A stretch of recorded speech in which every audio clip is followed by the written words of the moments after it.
सरदार पटेल बौद्धिक विचार मंच ने देश में अन्य पिछड़ा वर्ग ओबीसी की सटीक जातिवार जनगणना सुनिश्चित करने के लिए अपनी आवाज बुलंद की है।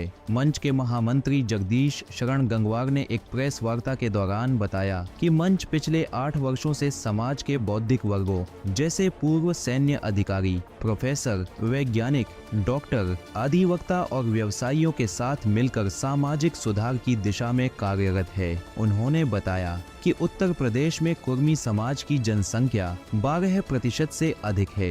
यह समाज राज्य की लगभग 100 विधानसभा सीटों पर हार जीत तय करने की क्षमता रखता है और वर्तमान में भी बड़ी संख्या में इस समाज के प्रतिनिधि सदन में मौजूद हैं। जनगणना 2026 की विसंगतियों के अंतर्गत भारत सरकार के महारजिस्ट्रार द्वारा 22 जनवरी 2026 से शुरू होने वाली जनगणना के प्रारूप पर मंच ने आपत्ति जताई है। प्रारूप के क्रम संख्या 12 पर क्या परिवार का मुखिया अनुसूचित जाति / जनजाति / अन्य से संबंधित है वाले कॉलम में अन्य पिछड़ा वर्ग का स्पष्ट उल्लेख न होने से समाज में रोष है। मंच का मानना है कि इससे पिछड़ी जातियों की सही गणना नहीं हो पाएगी। वार्ता के दौरान अरुण कुमार सिन्हा, पूर्व IAS एवं संस्थापक संरक्षक डॉक्टर क्षेत्रपाल गंगवार, अध्यक्ष रविंद्र सिंह गंगवार, VR वर्मा, मुनीश गंगवार, RL निरंजन, योगेंद्र सच्चान, कुर्मी सभा लखनऊ से जय सिंह सच्चान,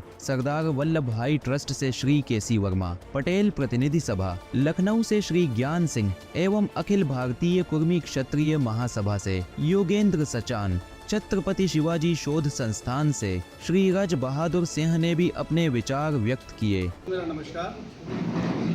आज की जो प्रेस वार्ता है यहाँ पर सरदार पटेल बौद्धिक विचार मंच के द्वारा रखी गई है, जिसमें कि हमारे और भी 4-5 सामाजिक संगठन हैं जो हम लोगों के साथ में हैं यहाँ पे। उनके नाम मैं पढ़ के सुनाऊँगा आपको जो हमारे साथ इस समय हैं। उसमें अखिल भारतीय कुर्मी क्षत्रिय महासभा है जो कि राष्ट्रीय स्तर की संस्था है। वहाँ से हमारे प्रतिनिधि के रूप में योगेंद्र सच्चान साहब और आप भी उसमें प्रतिनिधि हैं, प्रतिनिधि के रूप में हैं। और दूसरी संस्था है हमारी कुर्मी सभा लखनऊ, जिसके हमारे श्री जय सिंह सच्चान साहब बैठे हुए हैं, आप उसके प्रतिनिधि हैं। इसके अलावा लखनऊ पटेल प्रतिनिधि सभा लखनऊ है, उसमें ज्ञान सिंह साहब हैं, उसके प्रतिनिधि के रूप में आप यहाँ पर हैं। और अखिल भारतीय छत्रपति शिवाजी शोध संस्थान है जो कि मिर्ज़ापुर में है, उसके श्री राज बहादुर सिंह साहब है, मुख्यालय मिर्ज़ापुर में है, उसके प्रतिनिधि के रूप में आप यहाँ पर बैठे हुए हैं।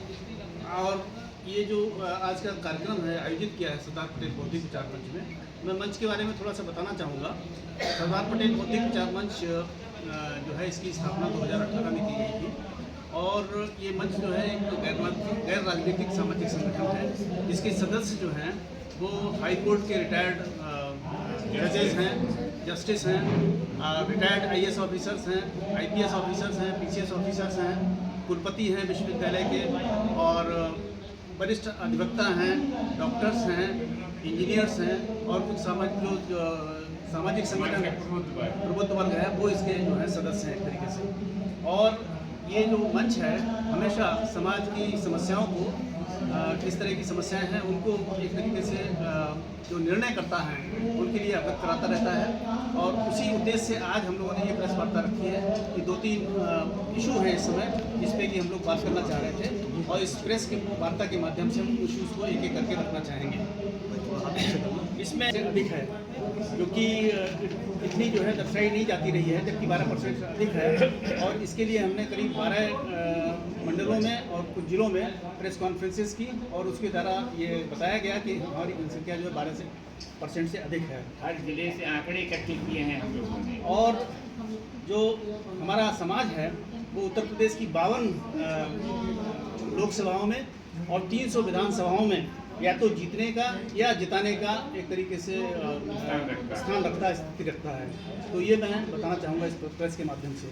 दूसरा है इस समय जातिगत जनगणना चल रही है। पहला इसका जो सत्र है एक तरीके से शुरू हो गया है, जिसमें कि हाउस होल्ड सर्वे चल रहा है। उसमें एक जो गृह मंत्रालय ने भारत सरकार के महाराष्ट्र के द्वारा 22 जनवरी 2026 को जनगणना से संबंधित मकान सूचीकरण तथा मकानों की गणना सूचियों के माध्यम से जानकारी एकत्र करने के लिए 33 अंक का एक 33 बिंदुओं का एक प्रारूप जारी किया है। वर्ग की जनसंख्या अलग से गिनी जाए और उसमें जातिवार गणना की जाए कि पिछड़े वर्ग में भी किस वर्ग की कौन है। ठीक। हमारे मंच के और भी संस्थापक सदस्य और उपाध्यक्ष महोदय यहाँ पे मौजूद हैं, वो भी इस पर बात करना चाहेंगे।